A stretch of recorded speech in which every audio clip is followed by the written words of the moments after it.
E como que você entrou na magia? Qual que foi a tua ligação, com qual idade, em que período da sua vida você estava?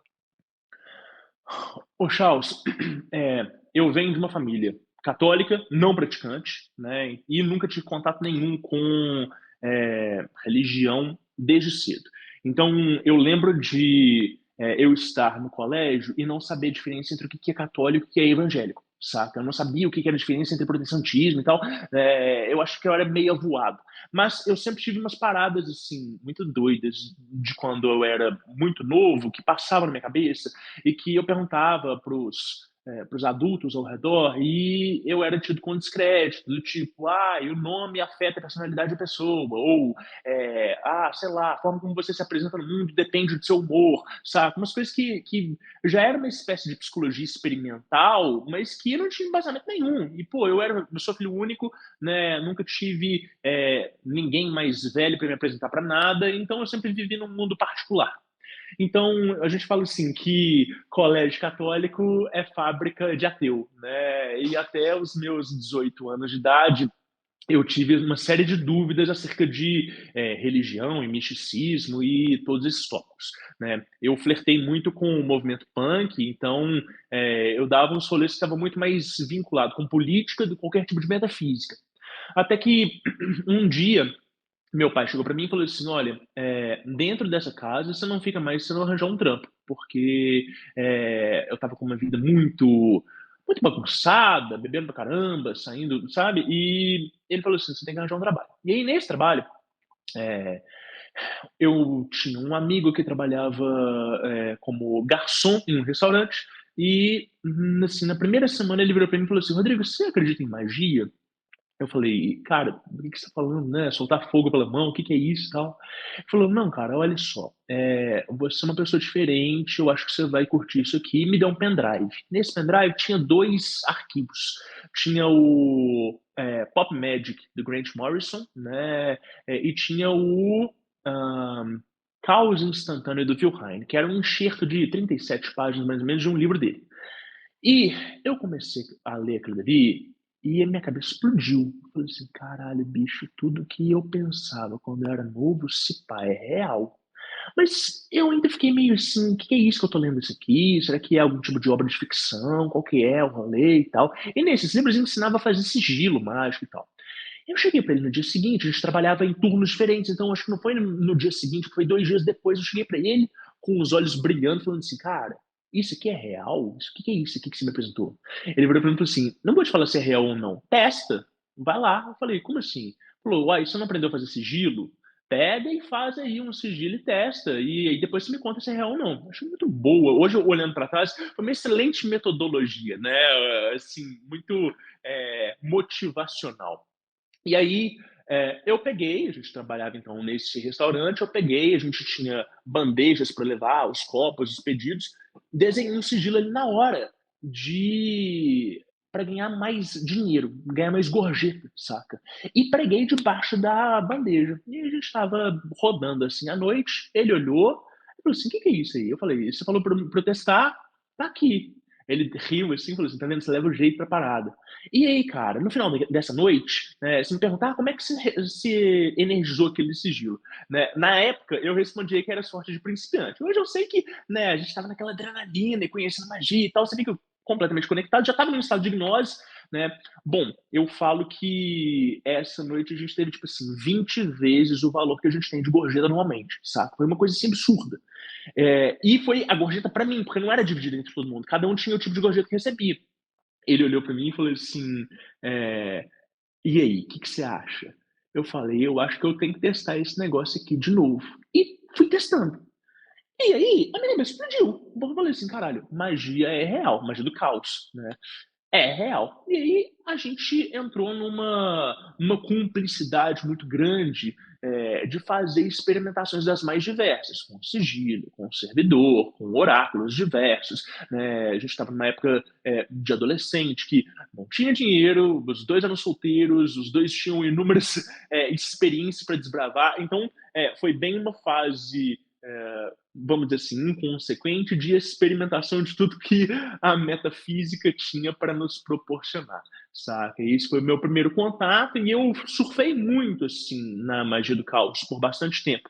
Eh, mas, no meio disso aí, eu fui ter contato com uma pessoa que era uma espécie de terapeuta, uma bruxona. Ela atendia num porãozinho de uma casa e, tipo assim, não tinha horário marcado, você chegava lá, tinha um sofá com, sei lá, 6, 7 pessoas esperando, você esperava ali no meio de todo mundo, às vezes demorava 1, 2 horas, chegava na sala dela, e essa mulher mexia com energia, saca? Ela mexia com energia e tal, mas era um rolê muito experimental, porque não tinha o nome do que ela fazia. Você ia na fulana, e a fulana mexia na sua energia.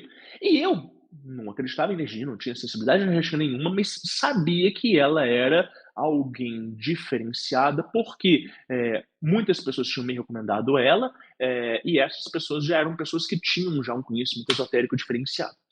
E aí, quando eu cheguei na frente dessa mulher, ela me tratou com cinismo desde o primeiro momento que eu botei o pé na sala dela até o momento que eu saí. E eu não sabia, porque eu saí de lá indignado. Né, mas ela me falou uma coisa muito importante. Ela virou pra mim e falou assim: "Olha, se você precisa de saber alguma coisa dessa nossa conversa aqui, é que você tem, um poder de cura com as mãos muito grande, então você tem que fazer um curso de Reiki". E eu falei: "Que é Reiki?". Ela falou: "Não, você vai pesquisar, você vai dar uma olhada, depois você vai lembrar disso que eu tô te falando, e depois você decide se você vai fazer isso ou não". E eu, tipo assim, essa consulta durou, tipo, 20 minutos, saca? Eu esperei 2 horas pra ficar 20 minutos na sala dela e tal, e das outras vezes não foi diferente, saca? Foi tipo isso.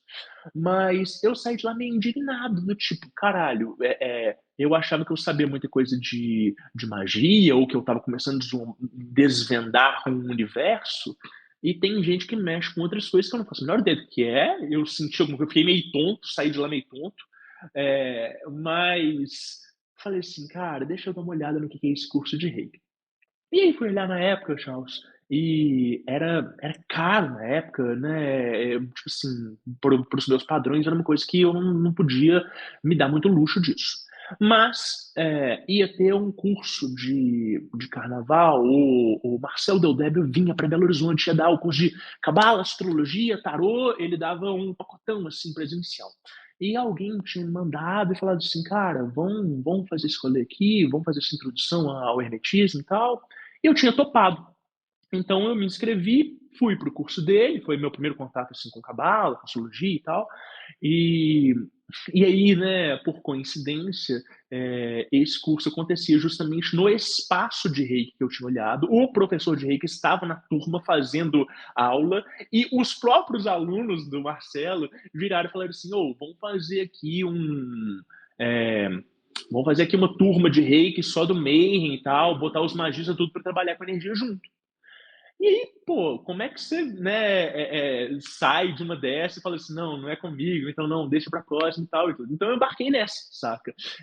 E aí, o meu começo na magia, ele foi, então, pela via da magia do caos, mas eu sempre tive esse interesse de estudar muitas coisas, de pegar ali, né, a cabala, a astrologia, o tarô, ao mesmo tempo frequentar terreiro de umbanda e conversar com a entidade, ao mesmo tempo ir para essa área mais holística de manipulação de energia e, ao mesmo tempo, toda essa veia, né, meio cética e meio, vamos dizer assim, conservadora e intelectual, me impedia de me lançar para as paradas de cabeça aberta. Então, tipo assim, ah, beleza, reiki, mas que aqui é gratiluz, o que aqui, né, você consegue aproveitar, como que essas coisas se diferenciam, eu não quero entrar na pira da tiazinha que é esquizotérica, mas eu sei que energia funciona, eu sei que a galera do ocultismo não fala tanto de energia, como que isso se encaixa. Então, o meu rolê sempre foi, ainda é e sempre vai ser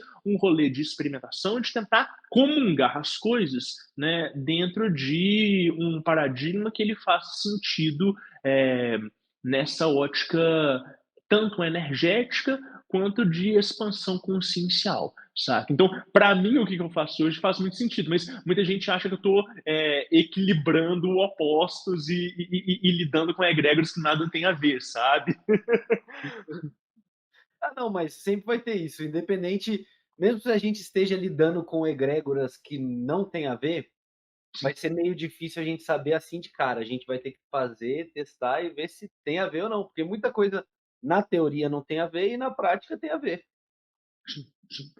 É, eu eu tinha essa perspectiva um pouco mais erudita da magia, de né, ter muitos conhecimentos mais clássicos de muitos autores e né, ir pegando as bibliografias de cada um desses autores e ir esgotando elas. Né? Então, eu estou construindo conhecimento, eu estou pegando base clássica para entender as ideias e formar.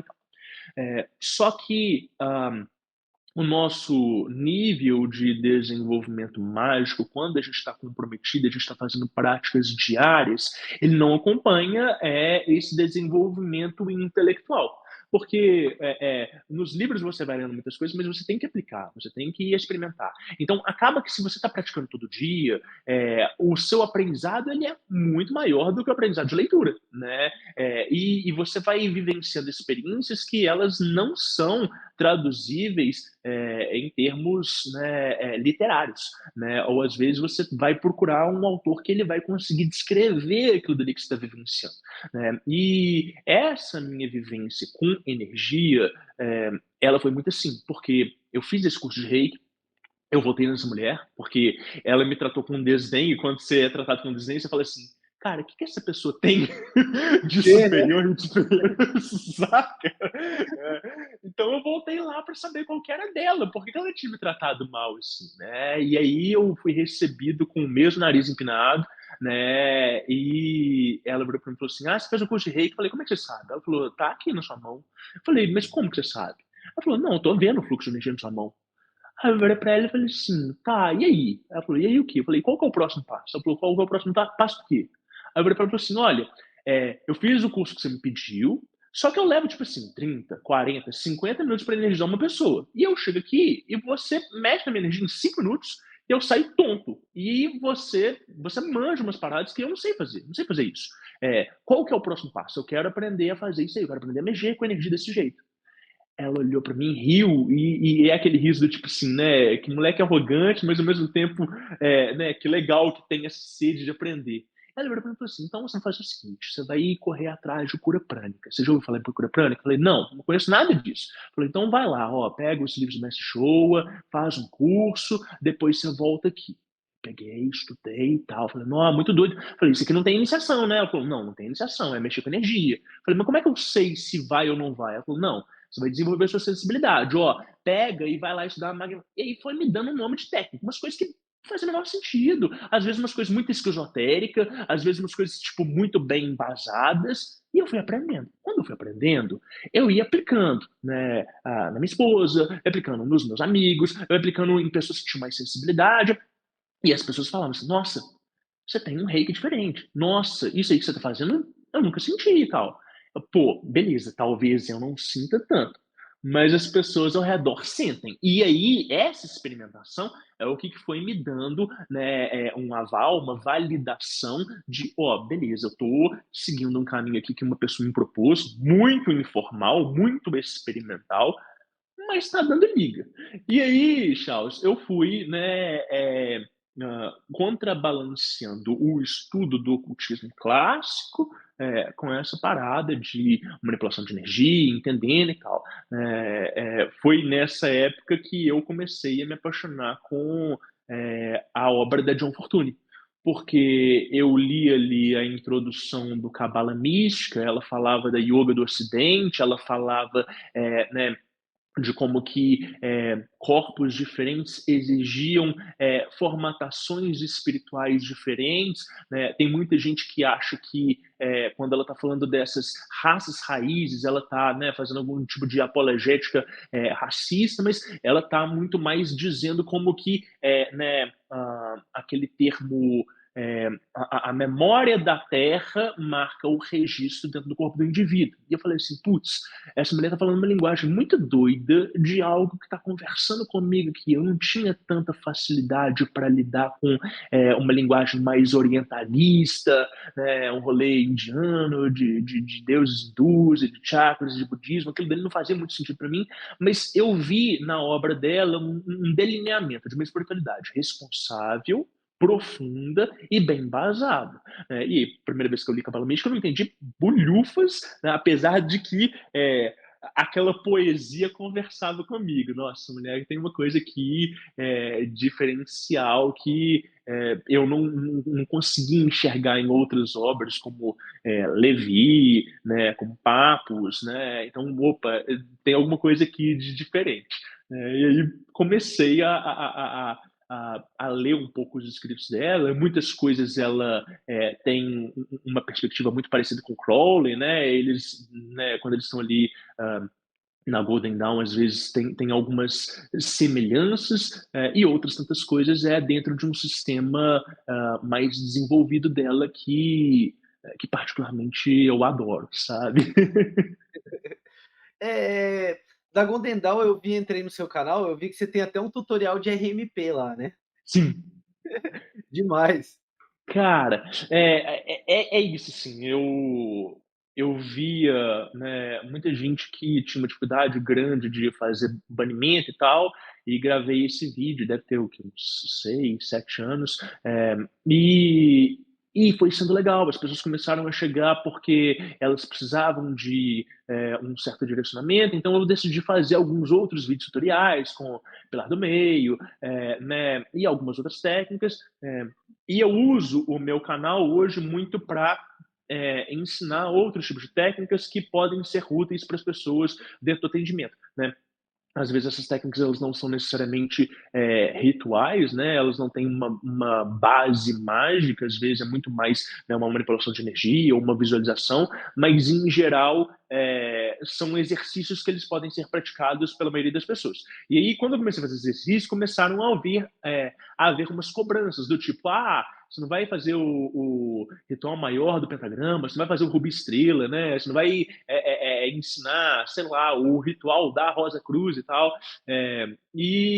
Assim, alguns desses rituais ainda devo fazer no futuro, mas outros eu não usava, então não vi o porquê de ensinar aquilo dali abertamente. Eu falei assim, não, vamos deixar isso para um canal que ele seja mais focado dentro de um nicho específico, deixa eu botar aqui só aquilo que de alguma forma conversa com a minha prática, conversa com aquilo que eu advogo. Então existe assim uma espécie de curadoria dentro dos paradigmas que eu sigo e que eu executo, saca? Quando você entrou na magia, teve alguma coisa assim que você pensou e estava totalmente errado? Tipo, meu, vou entrar, vou conseguir fazer isso, tacar, igual o pessoal fala, vou tacar bola de fogo. Alguma concepção que você tinha errada? Cara, eu acho assim, eu acho que eu era muito inconsequente, né, no sentido de não ter parâmetros para medir quais que eram as consequências dos meus atos. Então, muitas vezes, eu fiz sigilos para situações que eu queria alcançar e essas situações elas deram certo e na hora que eu fui colher o resultado eu reguei, do tipo, não, não era isso que eu queria, ou então, nó, que bosta, ou então né? E aí, uma das vezes que aconteceu uma coisa engraçada foi a seguinte: eu eu estava conversando com um amigo em comum, assim, um amigo, e, e ele estava me contando de uma pessoa que perseguia ele, e que ele era muito injustiçado e que ele era vítima. Ele ficou falando assim umas 3 horas no meu ouvido. Eu falei assim, nossa, mas comprei a história do cara, né? Comprei a narrativa e falei assim, nossa, mas como assim, né? Que bosta, né? E tal. Aí eu falei pra ele assim, vou te ajudar com esse negócio, né? No auge da minha arrogância e da minha prepotência. E aí eu cheguei em casa e falei assim, não, é hoje que eu vou testar aquele 72, vou mexer com o OS e tal, tananã. E aí, cara, eu falei assim, não, beleza, eu vou acordar esse horário, vou fazer um ritual dessa forma e tal. Eu não sei o que que aconteceu comigo, isso nunca aconteceu, nem antes nem depois. Eu apaguei, eu tive, não foi um desmaio, eu tive um sono súbito em que eu dormi por uns 15 minutos e nesses 15 minutos eu tive um sonho. E nesse sonho, eu estava com o meu pai no banco de carona, meu pai estava dirigindo, a gente chegava, parava na rua lá de casa, eh, ele saía do carro, eu saía, tinha alguns familiares me esperando. E aí eu ia cumprimentar esses meus familiares e eles iam apagando e desmaiando um por um, como se fosse um dominó. Blau, blau, blau, blau, blau, blau. Eu falei, caralho, o que que tá acontecendo? Como se a galera estivesse morrendo. O que que tá acontecendo aqui? Que besteira. Aí o sonho fica todo preto e vem uma fala, uma voz, eu não vejo imagem nenhuma, só vem uma voz e fala assim: não julgue que você sabe das situações, das coisas, só porque você ouviu a versão da história de uma pessoa. Você não tem autoridade e autonomia nenhuma para agir sobre a situação do jeito que você está achando. E aí eu acordei, sabe quando você acorda que você sente que você está caindo, que parece que você tá caindo do penhasco, assim, eu acordei daquele jeito.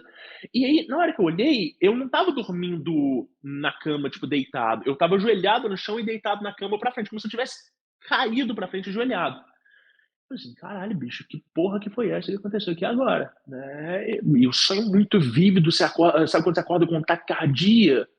Eu falei, putz, isso não foi um sonho, foi alguma coisa estranha. Lembrei da parada que eu fazia, falei assim, ó, eu não mexi com isso não, não tem nada a ver comigo, deixa eu deixar isso aqui de lado por enquanto e avaliar melhor a situação. Aí passou um tempo, depois fui ver que, né, era uma narrativa muito parcial, que tinha outra coisa e tal, enfim, o que que era, o que que não era, eu não sei, eu sei que a única vez que eu tive alguma predisposição para tentar a Goécia foi nesse momento e eu interpreto isso, Charles, dentro do meu paradigma hoje, como se fosse alguma espécie de mentor, algum tipo de inteligência, né, me barrando, falando assim, ó, É o não SAG. se mete nisso. O SAG, né? Não se mete nessa história que não tem nada a ver com você. Então, eu acho que antes disso, eu tinha uma perspectiva de que podia se fazer qualquer coisa de qualquer jeito e ia dar certo e era isso, saca? E depois falei assim, opa, pera, se pá, existem alguns limites, talvez eles sejam subjetivos, mas eu preciso de pensar melhor como que eu ajo nas situações, saca? E hoje em dia, qual que você acha que é o limite que a gente pode agir com o que a gente sabe? Então, eu acho que interferir diretamente na vida de alguém magicamente para mim é um problema. Então, por exemplo, eu dou muitos, né, hoje eu dou cursos de formação em Reiki ou em outras técnicas. Eu falo assim, gente, aplicar essas técnicas, por mais que elas vão fazer bem para outras pessoas, exige né, voluntariedade explícita e expressa das pessoas. Então não adianta falar assim, eu fui fazer porque é meu filho, ou meu pai, ou é meu familiar e eu tenho intimidade com ele. Não, não é isso, né? Isso já é até uma questão para se levar para dentro de terapia, né? Tipo, eu me sinto tão íntimo que eu me dou o direito de atravessar o livre-arbítrio e não sentir necessidade de pedir permissão para a pessoa para atuar na vida dela. Né? Então eu acho que esses limites eles são muito explícitos. Mas eu acho também, Charles, o seguinte, cara, eu acho que certos patamares de consciência exigem certas formatações, tá? Então, aquilo que o Crowley vai falar, por exemplo, naquele livro da Baqueta, que ele fala da vontade mágica e ele fala sobre o juramento mágico, aquilo é muito importante para mim, porque eu acho que certas etapas de desenvolvimento de consciência, seja dentro de ordem, seja num caminho iniciático né, livre e espontâneo, eles vão exigir que o indivíduo consiga formatar o que, que é o caráter dele. E esse caráter é extremamente subjetivo. Então, tem indivíduos que eles vão falar que, eu ajo dessa forma na minha vida amorosa. Ou então, eu ajo dessa forma nos meus negócios. Ou então, eu ajo dessa forma no meu consumo de alimentos ou de substâncias em geral, ou então eu ajo dessa forma de acordo com a minha espiritualidade. Então, um exemplo meu, né, algo que é lícito para mim. As minhas práticas diárias, elas são religiosas e são impecáveis. E elas acontecem de manhã e de noite, faça chuva, faça sol, quer eu esteja no momento de isolamento, quer eu vá para uma festa e fique 24 horas nessa festa. Eu vou chegar em casa, eu vou chegar moído, antes de eu tomar meu banho, eu vou vir para o meu templo, eu vou fazer as minhas práticas, eu vou anotar no meu diário, e depois eu vou tomar banho, eu vou dormir, eu vou apagar por 48 horas. Mas é imprescindível. Então, essas construções, elas fazem delimitações. E para quem está fora, vai achar, nossa, essa pessoa é muito conservadora, nossa, essa pessoa é muito rígida, nossa, essa pessoa, ela peca contra a liberdade dela. Quando, no entanto, são essas posturas e esses juramentos, são essas estruturas que a gente vai construindo que nos permitem desfrutar de liberdades antes inéditas e inconcebíveis para as pessoas que não estão dentro de uma senda iniciática. E aí eu faço questão de fazer uma diferenciação entre o que é iniciático, o que é mágico e o que é espiritualista. Né? Porque são coisas diferentes. Né? Você tem muita gente praticando magia, mas que não está atrás de grande obra. Você tem muita gente que é espiritualista por estilo de vida. Nossa, eu vou fazer meu yoga, vou fazer minha meditação, vou cantar meu mantra, tirar minha fotinha, postar no Instagram. E tudo bem também. Mas eu acho que quando você persegue um caminho iniciático, né, de maneira formal, ou seja, você está comprometido com aquilo dali e você está vivenciando aquilo dali, é preciso de fazer certas delimitações para que a gente consiga canalizar a vontade de uma forma mais inteligente. Não sei se alguns dos nossos irmãos telemitas vão falar que eu estou sendo muito restritivo, né? Pode ser, né? Mas não incorro em pecado. Eu acredito que isso me traz mais liberdade. Então, quando eu falo de delimitações e limitações, eu penso também nessas coisas que foram acontecendo durante a minha trajetória e minha caminhada e que fizeram com que eu construí certas estruturas que para outras pessoas pode parecer uma coisa meio chata, insossa, difícil, né? Eu penso assim, sabe? Mas eu acho que tudo que a pessoa quer melhorar, ela vê que melhora a vida dela, ela tem que levar com certa rotina, com certo amor, com certo respeito. Eh, Hoje em dia você acabou de falar que você tem prática mágica que você faz de manhã e faz de noite todos os dias, depois acabou, já joga no diário. Existem práticas mágicas que uma pessoa que nunca fez magia pode fazer? Cara, sim, absolutamente. Eu acho que a maioria das pessoas entra num caminho de magia formal justamente por experimentar alguma coisa, ver que dá resultado e falar assim, ó, deixa eu sacar mais disso aqui, né? Então, da mesma forma que eu fiz ali, aquela prática daquele sigilo, isso me absorveu e me puxou para esse universo, né? Às vezes acontece muito, né? Você falou do vídeo do ritual menor do pentagrama. Se a gente rolar os comentários ali, você vai ver muita gente que nossa, eu estava com um problema muito grande, me indicaram esse ritual, eu fiz, melhorou e agora eu estou fazendo todo dia. Ou então uma pessoa que, sei lá, chega num servidor de prosperidade, resolve um problema, ou consegue um trampo, e fala, nossa, isso aqui é muito doido, preciso estudar mais. Né? Então, existem práticas que elas são mais atraentes, assim, que elas são mais porta de entrada. E tem outras práticas que elas vão exigir né, um conhecimento prévio, até para que a pessoa consiga né, dar um direcionamento e ter um aproveitamento daquilo dali. Então, por exemplo, né, vamos falar aí, uma temporada telêmica, né, de contemplar os 22 arcanos, é muito legal. Mas se a pessoa não tiver assim, conhecimento prévio de tarô, ou não conhecer exatamente o que está sendo aquela temporada, ou caiu ali de paraquedas, talvez ela até aproveite aquilo dali energeticamente, esteticamente, né, a corrente mexa na consciência dela, mas sem ter essa metaconsciência, ou seja, a consciência de como que a consciência está se transformando, aproveita-se muito pouco, porque você sai transformado, mas você fala assim, cara, o que aconteceu aqui? Né? Agora, se você já estudou os livros, né? Ou então se você já leu ali um texto preparatório, você já está surfando um pouquinho naquela onda, trocou ideia com outras galeras na egrégora, aí você vai aproveitar muito mais, porque, opa, hoje é dia né, do primeiro ato, vou fazer desse jeito, deixa eu observar, e aí você vai assimilando aquilo dali melhor, né? Então eu acho que é isso, são práticas que às vezes elas precisam de uma construção, de uma referência prévia, né, muito grande. Eu lembro que quando eu pedi a admissão né, eu já tinha práticas estruturadas diárias, então eu já fazia ritual menor pentagrama de manhã e de noite, eu já fazia pilar do meio, eu já fazia ritual menor do hexagrama, eu já tinha algumas práticas de meditação. E aí, quando eu comecei, né, o período ali de probação, foi muito fluido, né? Foi muito tranquilo, porque eu já tinha me preparado previamente. Eu vejo que isso é uma constante na minha vida. Antes de eu tomar uma atitude, eu gosto de cercar todos os limites. Então, é uma história que eu conto que eu tinha concluído toda a leitura da bibliografia do estudante, eu estava pronto para pedir, né, estava pronto para pedir aprovação e virei para o meu instrutor na época e falei assim, cara, é, eu não vou tomar aprovação agora. Aí ele falou, por quê? Aí eu falei, porque eu vou casar agora, daqui a 3 semanas. E eu estou com medo da aprovação mexer com uma estrutura que eu ainda estou assentando e sedimentando ela. Então eu quero dar o tempo da minha lua de mel, de eu entender como é que vai ser essa minha nova rotina de mudar de casa, de eu me estabelecer primeiro para eu começar o processo de fato. Beleza? Eu falei, não, beleza, tudo no seu tempo, tudo no seu ritmo e tal e tudo. Então eu lembro de ter esse cuidado, e na hora que eu assinei, de fato, eu olhei astrologicamente qual que era a data que eu estava assumindo, por quê e tal. Então, quando eu cheguei, esse meu instrutor, não é que ele me olhou diferente, porque cada estudante tem, né, a sua particularidade, mas eu estava preparado magicamente para fazer um caminho que eu já sabia o que eu queria fazer. E a minha aprovação toda foi muito assim. Então, ele não tinha me pedido para escolher uma atividade diária, mas eu falei para ele: olha, eu já tenho essas atividades, eu já vou fazer isso, o que, que eu não faço é anotar no diário com essa frequência toda, eu vou passar a fazer isso.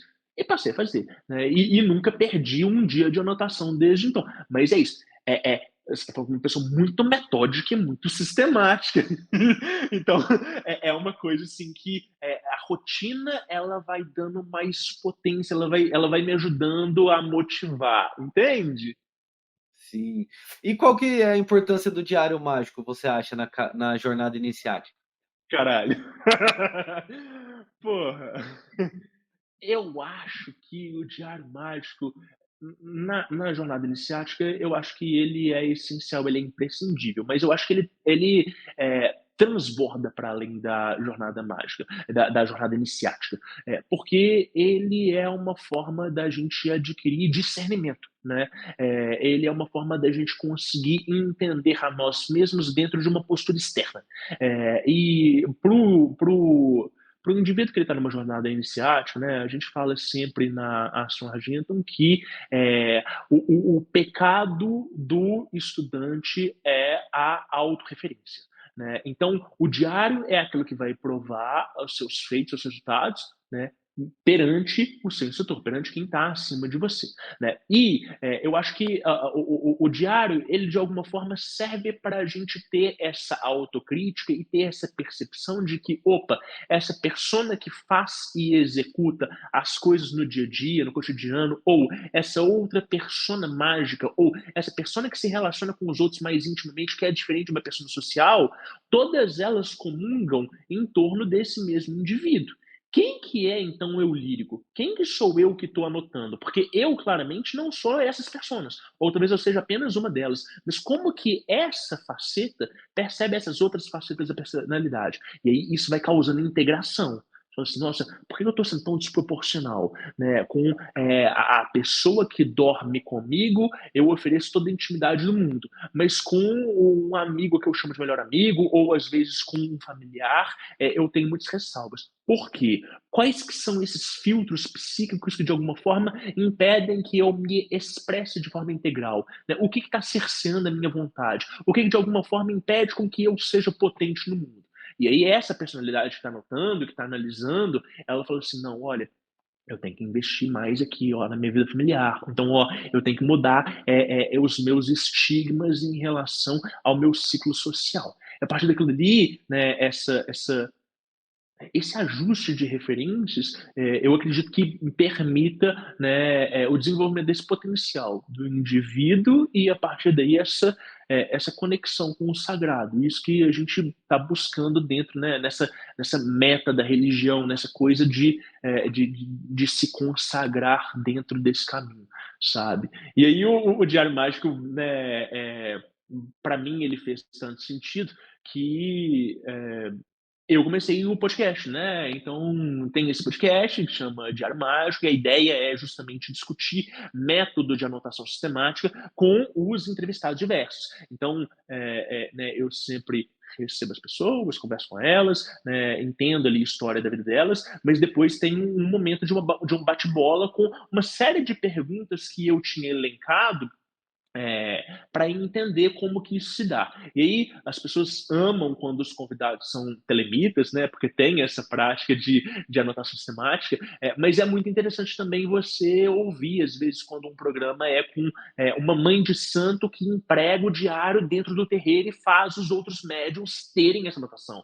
Ou pegar um cara que é do voodoo e que ele também usa as anotações para, né, como uma espécie de grimório. E aí você vai vendo que essa mídia, né, esse gênero textual, e talvez seja um subgênero do gênero diário, o diário mágico, ele está, né, expresso nas diversas culturas religiosas e mágicas ao longo da história da humanidade.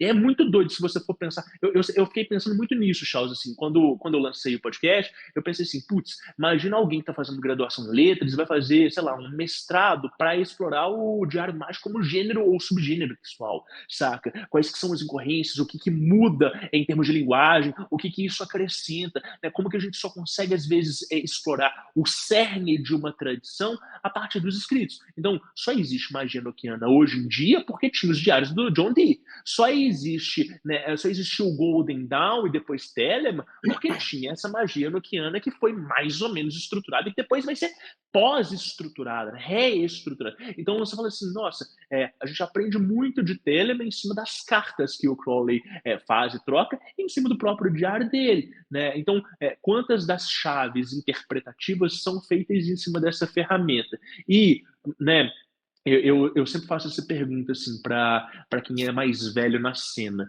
se as pessoas elas se veem anotando o diário numa terceira pessoa, como uma forma de facilitar aquela leitura para quem vai vir depois. E aí, na AA, a gente pega esse hábito, porque você tem que escrever para o seu instrutor e aquilo dali torna o pensamento muito mais fluido. Então, eventualmente, a nossa geração produziu uma coisa foda, né? A gente entrou em contato com alguns sistemas mais profundos ou desenvolveu algum tipo de trabalho mágico diferencial, né? Essa sistematização da escrita ajuda a magia a continuar esse caminho, esse desenvolvimento a partir de quem vai vir no futuro e vai consumir essas mídias, né? Então, para mim é muito fascinante pensar essa coisa de a gente ir anotando e como que isso movimenta a nossa consciência, a nossa prática, saca? Eu acho fascinante também, porque não é algo pensado. Igual você falou, a gente, como a gente está na área, tem costume de escrever para o instrutor ler, né? E a gente sempre acaba se referindo em terceira pessoa, muitas vezes. E não é Aham. consciente. Você fala sei lá, a gente fala qualquer coisa em terceira pessoa e às vezes fala em primeira pessoa. A gente fica alternando muitas coisas. Eu acho engraçado.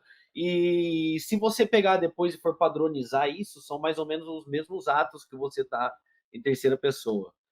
Por exemplo, eu tive uma briga, quando é algo mais pessoal, você sempre põe em primeira pessoa, você consegue Aham. padronizar isso, você consegue ir Aham. padronizando. E essa alteração, né? De personagens, de Isso. egos, de eus aparecendo durante. E é muito bom observar isso no seu período de probacionista, né? Porque o seu único Ah, trabalho é aprender quem é você. sim. Então, você vai aprender quem são você. E talvez seja, né, um trabalho justamente de formação dessa autoanálise, né, e aí o importante, né, da figura do instrutor é justamente esse toque de falar assim, ó, está sendo cínico aqui, ou então, ó, você não está anotando o essencial, né? Então, uma das perguntas que ficava lá no meu roteirinho e que hoje em dia eu não faço tanto, né, porque ela é um pouco assim mais ácida, é o que, que você negligencia na anotação, né? O que, que você deixa de anotar. E aí no meu roteirinho tem assim alguns exemplos. Então, tipo assim, pô, beleza, né, você é uma pessoa solteira ou com relacionamento aberto e saiu com pessoas diferentes, e teve né, uma transa diferente. Você vai anotar com riqueza de detalhes do seu diário, né? Seu instrutor pode vir e falar assim, não, você tem que anotar tudo aquilo que modifica a sua consciência ou que de alguma forma é relevante para você. Quanto que aquilo ali é relevante, quanto que não é, né? E como que você se sente em relação a colocar aquilo ali para fora. E muitas vezes você vai descobrir que quando você está anotando no diário, você bate uma série de travas suas que você fala assim, não, isso aqui devia ser privado só para mim. Só que na hora que você começa a desenvolver aquela linguagem, ainda que não vá um terceiro ler, ainda que você esteja escrevendo só para si mesmo, você começa a mexer em uma série de estruturas e preconceitos que você não daria vazão para elas se você não tivesse ali, né, colocando a lupa sobre aquilo dali. E isso que é muito doido, porque às vezes você não precisa explorar isso dentro do seu caderno de desenvolvimento iniciático, tá? Na A seria interessante, mas às vezes não precisa disso. Mas só de você ter um diário para anotar esse tipo de experiência e depois analisar sobre outra ótica, já vai mudando pra caralho a consciência, né? Então, eu penso que tudo isso é um período de transformação do eu. E por isso que eu acho que esse processo de aprovação ele é tão rico, ainda que as pessoas não vão permanecer dentro do caminho iniciático em Telemann, dentro da Assun Argento, porque é um processo de amadurecimento do indivíduo, dele consigo mesmo, sendo orientado por uma terceira pessoa, que está ali única e exclusivamente para auxiliar ele com, com toda com toda a generosidade, né? Eu acho que o instrutor ele é generoso, né? Ele está doando o tempo dele, está doando a energia dele, está doando uma atenção dele para uma. Lógico, ele está aprendendo com aquilo dali, é do interesse dele, é uma troca que ela é muito rica, mas tem esse cuidado, né? Tem esse embasamento. Eu acho isso muito legal. O que você acha dos graus, dos graus terem de acordo com a subida da árvore da vida? Eu acho que essa é uma sacada muito genial. Eu acho que faz todo o sentido. É, e eu estava conversando com o Alexandre Nascimento, né, a Frater B, e a gente estava discutindo sobre justamente o Cabala Mística da John Fortune.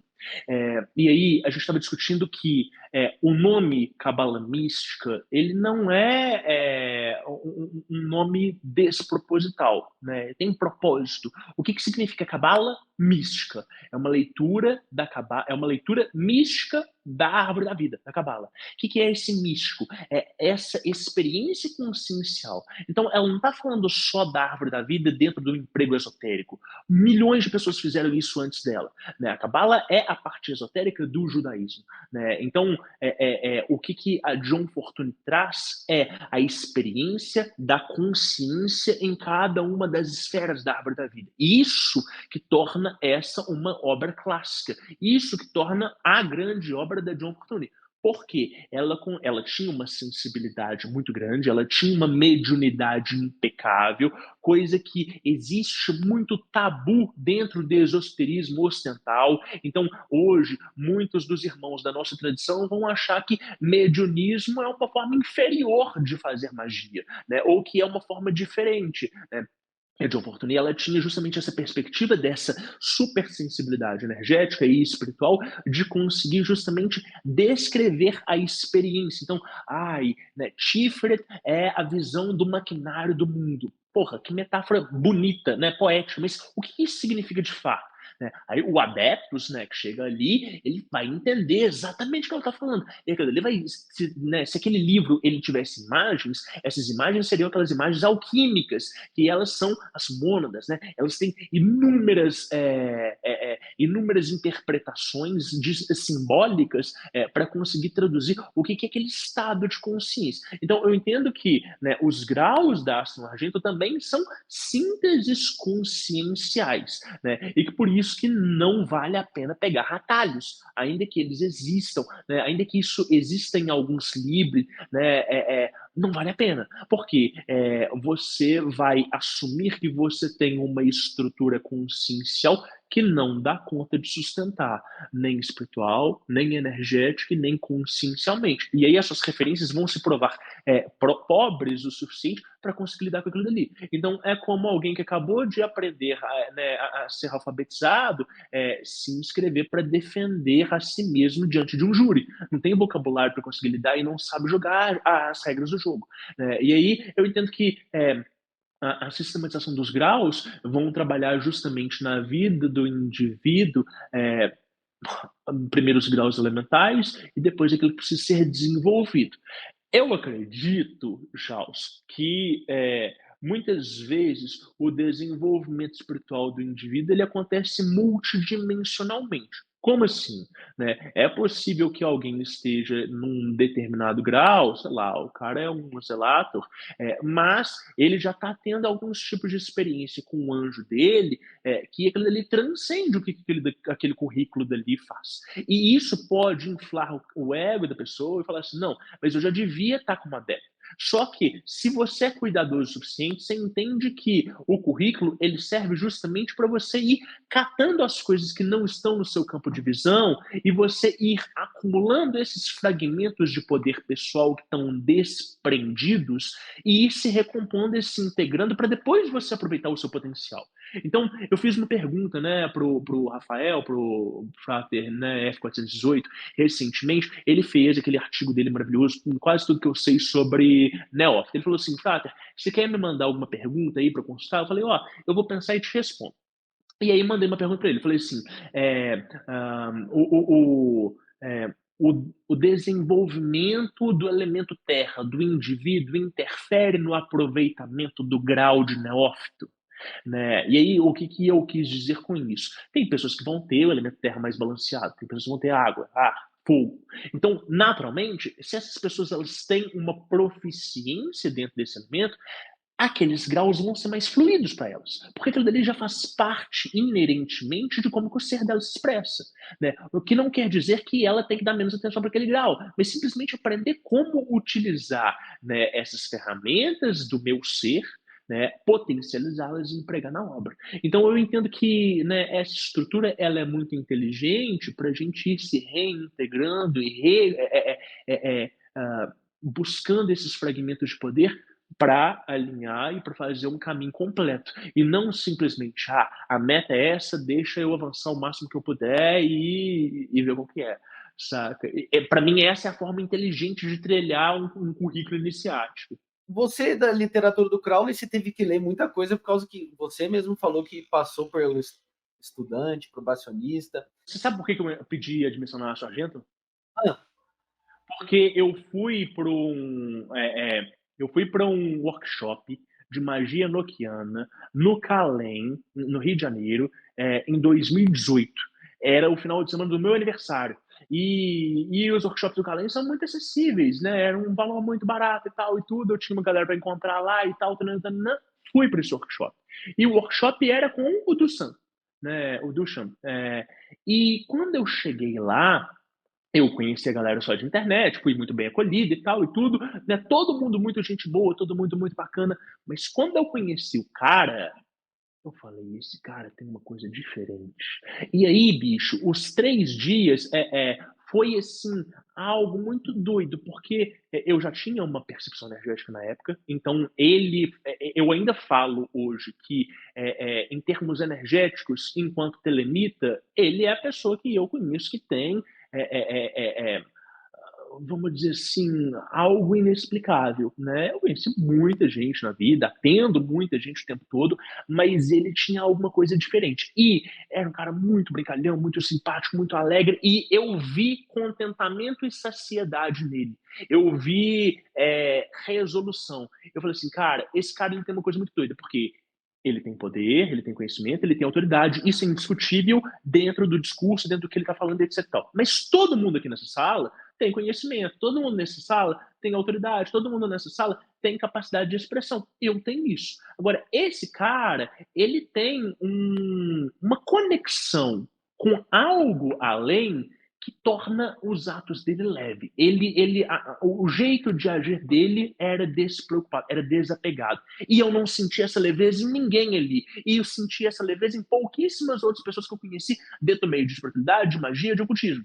Então, eu falei assim, cara, esse cara, ele encontrou alguma coisa. Talvez não seja dentro da AA, talvez seja em outro sistema, mas ele advoga pela AA. Então, tem alguma coisa ali que faz sentido. Hoje, eu gosto de pensar que eu consegui ter um fragmentozinho do que ele entendeu, porque eu me sinto muito satisfeito e muito orgulhoso do meu caminho. Né? Mas o que eu enxerguei ali transcendeu tudo que eu já tinha visto de consecução, de você tem que adquirir poder, você tem que ser o fodão, nada disso, saca? É um cara de bem com a vida, que tá feliz e que se der ruim, se der bom, ele vai estar de boa.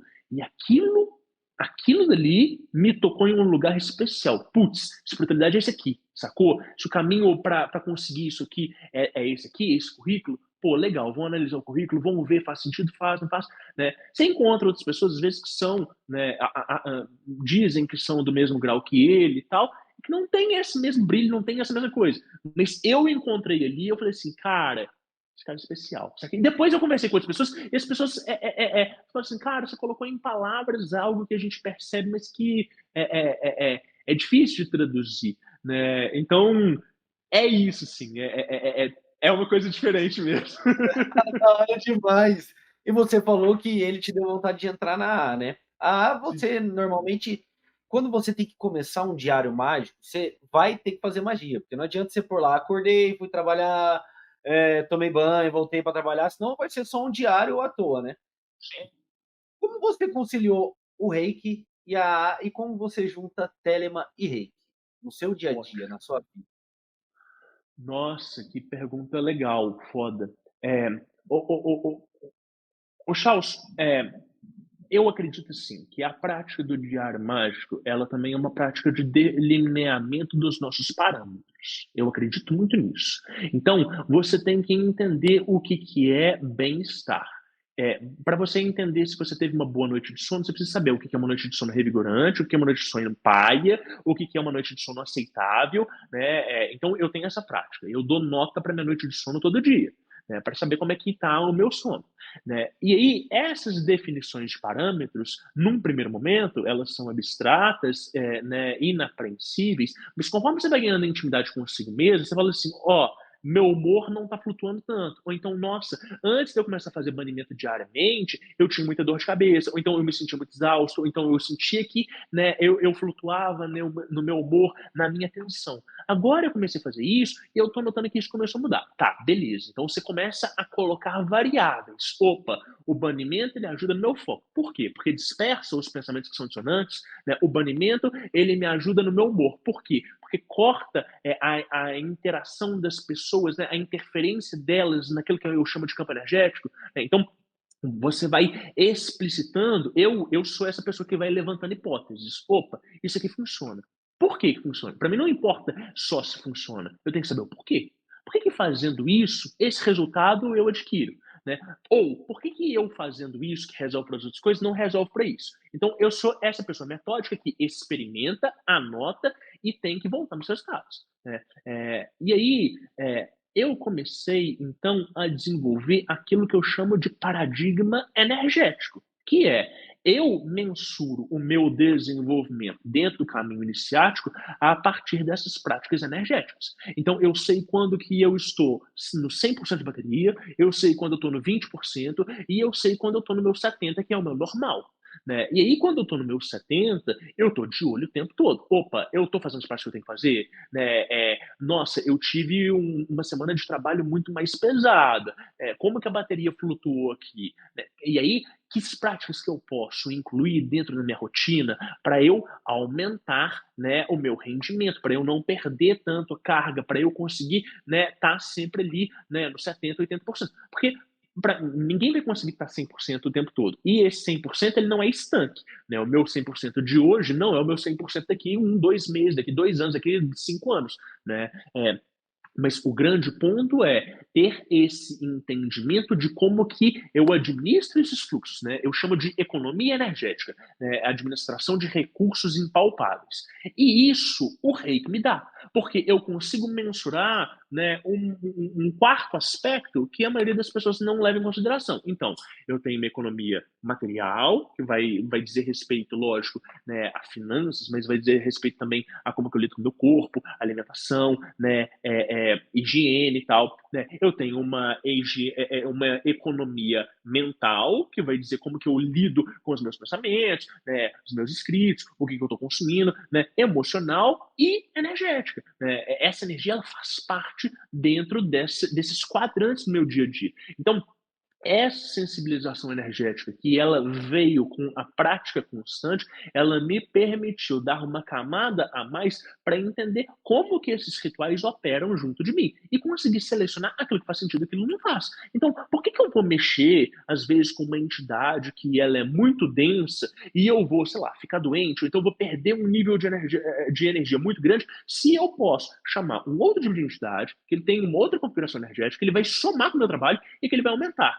Nossa, mas você falando assim parece óbvio. É, economia energética. Mas se eu não tenho sensibilidade, eu jogo na conta da subjetividade e falo assim: não, tudo é lícito. A vontade do mago é implacável. Eu vou selecionar o que, que eu quero e eu faço do meu jeito. E beleza, você vai ter resultado. Mas é aquilo que a gente estava falando aqui. Padrões de consciência diferentes exigem delimitações diferentes. Então, eu posso trabalhar sim, né, com daimons, eu posso sim fazer evocações clifóticas, eu posso sim trabalhar com outros tipos de densidades, mas eu tenho que ter um entendimento claro de quais que são as consequências disso, né, dentro do meu dia a dia. E se, né, e aí no meu caso, eu sou um terapeuta energético e eu preciso de ter uma configuração específica para conseguir administrar bem o meu trabalho, e as pessoas que estão se atendendo comigo, elas têm uma sensibilidade, elas vão ler a minha energia, eu não posso dar tiro no pé e ficar fazendo cagada por aí. Então, o meu trabalho, ele valida a minha prática mágica e a minha prática mágica melhora o meu trabalho. Então, eu falo assim, né? Minha prática no consultório ela está sempre em movimento, porque ela é o reflexo e a consequência natural daquilo que eu estudo, daquilo que eu desenvolvo, daquilo que eu trabalho por conta própria. As coisas que o Rodrigo faz por conta própria, eu não exponho. Eu não falo por aí o que, que eu estou testando, o que eu estou estudando. Por quê? Está em um período de experimentação, de desenvolvimento. Na hora que faz muito sentido, aí eu vou publicar, eu vou escrever um artigo, eu vou, né, compartilhar com as pessoas que são mais próximas. Eu não vou, às vezes eu não vou falar com todo mundo porque eu acho que é aquilo. A pessoa precisa ter um referencial intelectual ou energético prévio. Mas, às vezes, eu monto um grupo de estudantes, de alunos e dou um curso. Né? Então, eu vou administrando essas coisas e vou compartilhando de acordo com o que eu acredito que é interessante. Né? E aí, então, essa perspectiva energética, ela ajuda a gente também a lidar com sistemas novos, técnicas novas, né? Aquilo que as pessoas te apresentam que você não sabe bem como é que é. Então, as pessoas elas têm um oráculo. Ah, eu vou tirar um tarô aqui para ver se isso faz sentido ou não. Ah, eu vou jogar um búzios. Ah, eu vou, né, fazer um jogo de geomancia. Né? Só que quem tem essa sensibilidade energética e sabe operar dessa forma, muitas vezes consegue operar de maneira mais direta, de tentar entender, não, faz sentido, não faz, tal, saca? É lógico, Charles, que se a gente está falando aqui da A o tempo todo desse caminho, e se acha que a gente está falando de não ter autorreferência, eu tenho, né, pessoas de confiança que eu consulto para que elas possam atestar se aquela minha percepção está fazendo sentido ou não, né, se eu às vezes não estou me enviesando, se às vezes eu não tenho um preconceito meu que está, né, dificultando e eu estou colocando empecilhos em coisas que não tem nada a ver. Mas, quando você tem uma sensação, e aí você conversa com duas pessoas que têm, né, uma percepção que você confia, e aquilo dali de alguma forma, né, se confirma, você fala assim, putz, cara, é, não tem por que eu atropelar, né, a voz do meu anjo e incorrer em dano contra mim mesmo. Então eu entendo isso, assim, que essa perspectiva energética ela adiciona uma camada a mais dentro da vivência iniciática, saca? E o que que você acha que o pessoal de casa pode fazer no dia a dia aí, quando volta muito estressado do trabalho, brigou com o ente querido, brigou com a namorada, o que que uma pessoa normal, assim, pode fazer para dar uma melhorada na energia dela? Legal, legal. Cara, eu acho que rituais de banimentos contínuos, Eles vão ajudar muito, a gente conseguir não só esse aspecto de limpeza, mas justamente o aspecto de delimitação de quem eu sou. Porque se eu estou pensando dentro de um paradigma energético, de que cada pessoa tem um tipo de energia, e que essas energias elas influenciam umas às outras, ou seja, eu vou na palestra do Duchamp e eu volto lá intoxicado pela energia dele e falo, cara, esse cara é foda demais, e isso me motiva a ponto de eu entrar numa ordem. Eu posso pensar também que se eu vou numa palestra de, sei lá, um coach pau no cu, eu posso voltar intoxicado de ideologia neoliberal ou de alguma forma, né, se eu tenho contato com algum amigo que né, ele não está muito bem na vida, as nossas energias elas podem se misturar. Então, o ponto não é a gente entrar nesse purismo e nessa preciosidade de, ai, a minha energia, mas entender qual que é o estado de neutralidade do indivíduo, né? A aprovação ela dura um ano porque um ano é um período mínimo para você conseguir entender quem que você é nas adversidades, porque de nada adianta você fazer um diário intensivo de 3 meses que você está super dedicado, né? E anotar só os seus sucessos e dali a 3 meses na hora que você entrar no período de apófise, né? Que o negócio vai cair, você não tem aquele registro. Então você precisa dos altos e baixos. E eu acho que esse entendimento do que é a nossa energia, do que é o nosso campo energético, ele é essencial. Porque aí eu vou falar assim, caramba, quando eu começo a fazer então o ritual manual do pentagrama, o meu humor não é aquele, né? Ah, eu reclamava de todo mundo que acorda de bom humor de manhã cedo. Mas foi só eu começar a fazer ritual manual do pentagrama logo que eu acordo e eu não tenho mais problema de sorrir, ou de cantar, ou de escutar uma música e tal. Já viu essas pessoas que elas precisam de 1, 2 horas de silêncio pela manhã para começar o dia? Né? Essas pessoas elas iam ter uma vida tão melhor e tão mais aproveitada, ter muito mais proveito se elas fizessem um ritual de banimento, uma meditação, né, um alinhamento. Por quê? É justamente essa administração desses recursos invisíveis. Então, para o pessoal que está nos ouvindo e que quer, né, ter um pouco mais de consciência acerca da própria energia, monta uma rotina mágica energética. Né? Pode ser o ritual manual do pentagrama, pode ser o Rubi Estrela, pode ser alguma outra técnica que você conhece, que faz sentido para você, né? Não tem problema. O ponto é observar e anotar. E falar, não, caramba, comecei a fazer essa prática sistematicamente e mudou. E experimentar outras coisas. Às vezes a gente tem preconceito com as técnicas, às vezes a gente tem né, a gente acha que a gente sabe demais, então, não, a minha rotina está impecável, eu não preciso incluir mais nada porque tudo faz sentido. Né? Eu recebo muita gente que é magista e que faz banimento diário há 2, 3 anos. E aí eu vou fazer o trabalho energético e a pessoa fala assim, nossa, vai estar muito sujo, não, tem muita coisa para tirar, que é isso e tal. Mas estou fazendo banimento. Nossa, mas o meu campo áureo que ele era blindado. Né? Ah, mas... E aí você fala assim, cara, o ponto não é assumir que uma prática fixa vai fazer o trabalho dela só porque está dito que vai ser feito. O ponto é você tratar as técnicas como ferramentas, né, para operar consciência. E não falar assim, a partir do momento que eu defini que né, eu tenho bom humor, eu vou ficar de bom humor pro resto da vida. Ou a partir do momento que eu defini que eu faço meditação todos os dias, em algum momento eu vou me iluminar. Não. Entende? Então eu acho que as coisas elas são mais fluídas, assim, mais espontâneas, saca?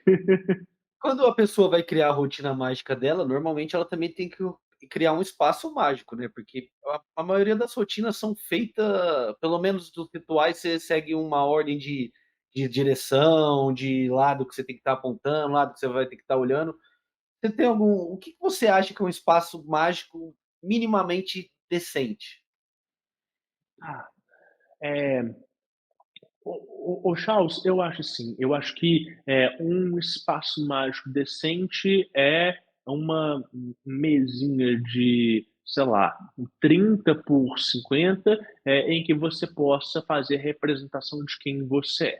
Né? Então, em termos material, emocional, mental e espiritual. Né? Ter uma representação de si ali. Né? Se a pessoa tem o luxo de ter um quarto só para isso, ou se ela tem um canto na casa dela que ela pode dedicar, ótimo. Aí vai crescendo conforme a disposição dela. Mas Mas se a pessoa ela começa a entender que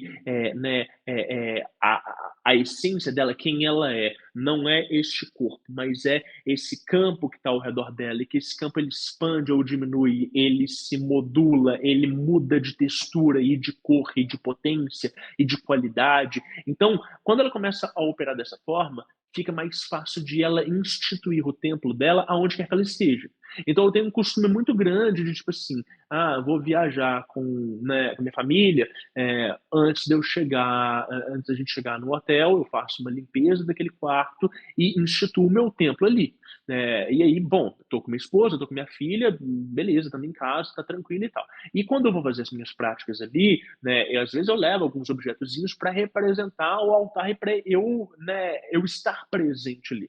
Então, as práticas elas continuam. É lógico que a qualidade energética ela vai se alterar, porque uma coisa é você estar no seu ambiente, outra coisa é você estar num ambiente diferente, mas você consegue transportar essa estrutura, esse espaço mágico consigo, através da sua vontade.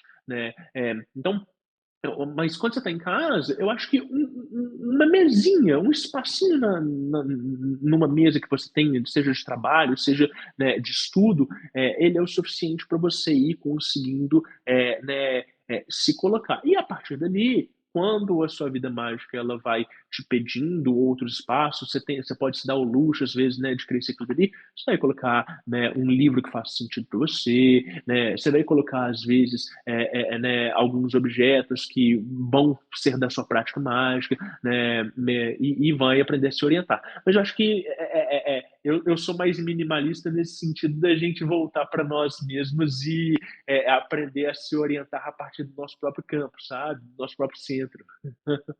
É da gente se fazer o centro do universo mesmo, né, assumir um Isso, liber hash diariamente. isso. Você citou aí que quando você vai viajar com a sua esposa, com a sua filhinha, tal, você faz o banimento antes no quarto. Você tem uma filhinha aí que é novinha, né, quantos anos tem sua filhinha? 1 ano e meio. O que mudou depois de você ser pai? A sua visão, a sua tudo, porque é uma magia isso, né, você tá dando uma vida, criando uma vida, então, o que mudou Sim. isso, essa magia? Ô, Charles, eu fiquei mais cuidadoso comigo mesmo. É, é a mesma sensação de quando eu conheci a minha esposa. Eu tinha a sensação de que eu podia tudo, e essa sensação de liberdade, depois eu vi que era uma certa inconsequência, porque eu não tinha medo de nada, nenhum tipo de perigo físico, nem nada. E depois que eu conheci ela, eu passei a ter medo de morrer. E isso foi estranho para mim. E na época eu achei que eu tinha regredido. Eu falei, caralho, eu acho que eu dei uns passos atrás da minha consciência aqui, porque antes eu não tinha medo de nada e agora eu tenho medo de morrer. E aí depois eu descobri que não, que isso era uma valorização da vida de tal forma que eu não queria perder aquela capacidade de estar integrado ali, e de estar desfrutando aquilo dali. Então antes eu não sentia que eu tinha tanto propósito, ou pelo menos eu não estava tão integrado com o meu sagrado. E quando a Isis nasceu, foi a mesma coisa, essa sensação de que, de que, de que de alguma forma eu represento muito mais do que só o papel do Rodrigo por si, ou do Rodrigo como marido, mas também como pai.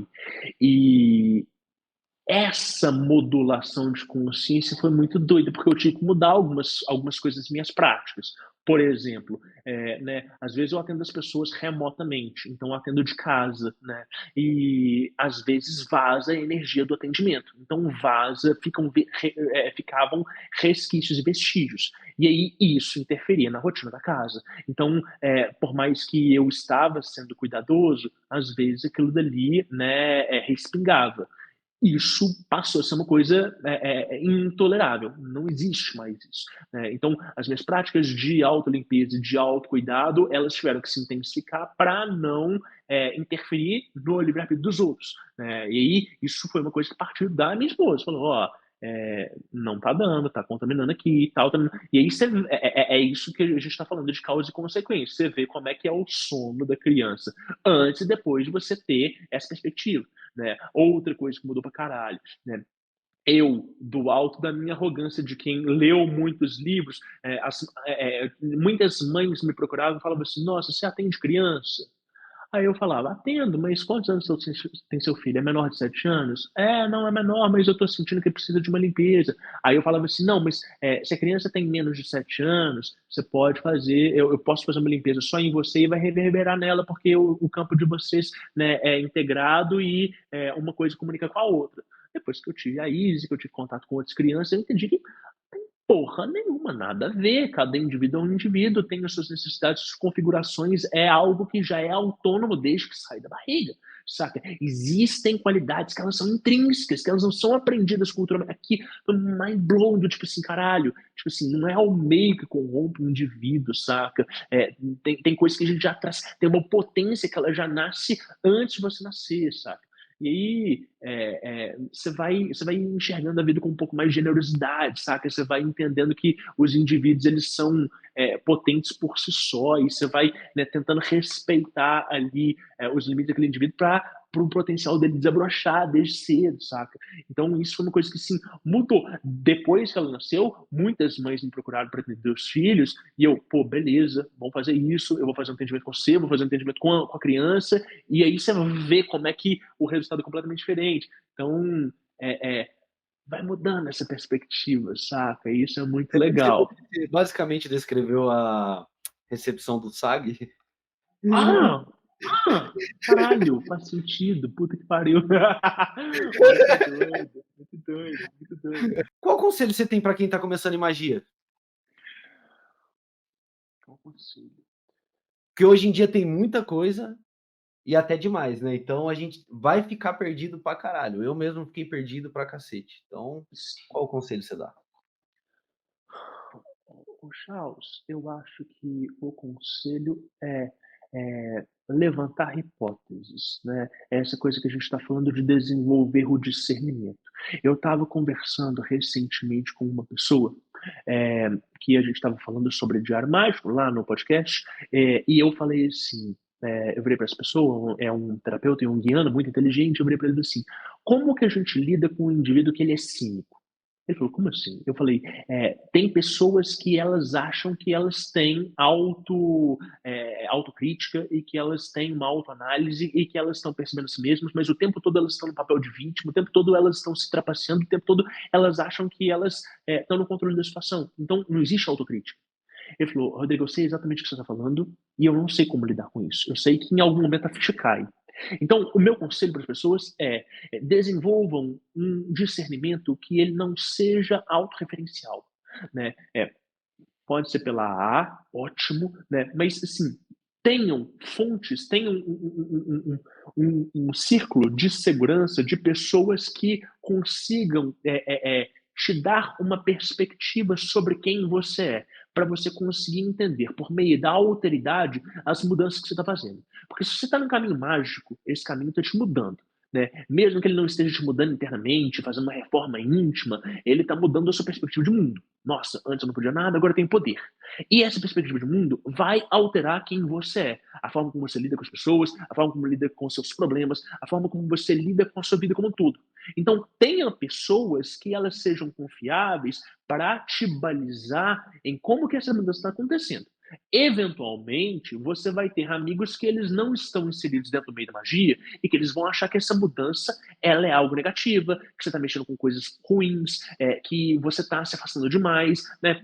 E você ter amigos que, vou usar esse termo, né, são profanos, né, vai dificultar um pouco, né, essa caminhada mágica. Mas ter uma referência externa para conseguir acompanhar esse desenvolvimento vai te ajudar a selecionar o que faz sentido, o que não faz, né, o que conversa com você e o que não é, e para você não cair, né, em papo de seita, para você não entrar e integrar, né, grupos de pessoas que estão só querendo poder, ou que estão só querendo dinheiro, que estão só querendo, né, mais gente para movimentar ali, né? Então, ter esse discernimento, ele é excelente. Levante hipóteses, faça suas experimentações, anote os seus resultados, compare isso consigo mesmo e converse com as pessoas que estão ao seu redor para entender se esse desenvolvimento ele não está sendo muito, né, muito distante e está te dissociando ao invés de estar te agregando.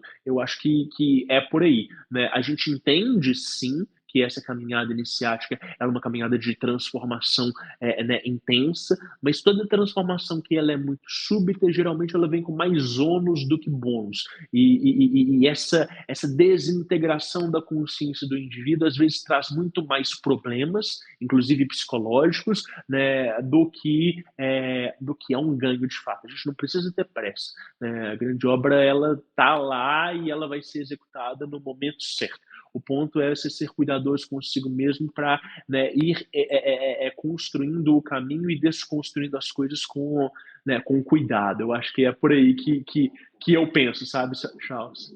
É isso mesmo. E como que o pessoal que tá vendo consegue te achar na internet, assistir, ouvir o podcast Diário Mágico, assistir seus vídeos no YouTube? Cara, ó, eu tô em todas as redes no @rfvignoli, né? É o meu arroba no Twitter, no Instagram, no Facebook, né? Meu e-mail. Mas o Diário Mágico vocês encontram também no @Diário Mágico, mágico é com CK, né? E aí tem no Spotify, tem no YouTube, né? Então o pessoal acessando ou as minhas redes pessoais ou as redes do podcast, né, consegue chegar até mim, né? Se quiser falar comigo de uma forma mais privada, tem um link na descrição da minha bio que lá vai jogar, né, tanto para o meu WhatsApp quanto para todas as entrevistas que eu já concedi, que eu já participei. Inclusive, esse programa vai estar lá, né, nesse link aí de descrição. E porventura, quem não chegou, né, através do Charles, né, depois pode chegar aqui e nos acompanhar. Rodrigo, muito obrigado. Foi isso. Você falou que, não sei se vai ser tão bom quanto a Márcia Seabra. Que isso, você deu o show aí, já foi emendando uma na outra, coisa maravilhosa. Amor é a lei, amor sob vontade. Maravilhoso, cara. Muito obrigado pela oportunidade, pelo espaço, pela simpatia, pelo acolhimento. E é isso. Anotem seus resultados.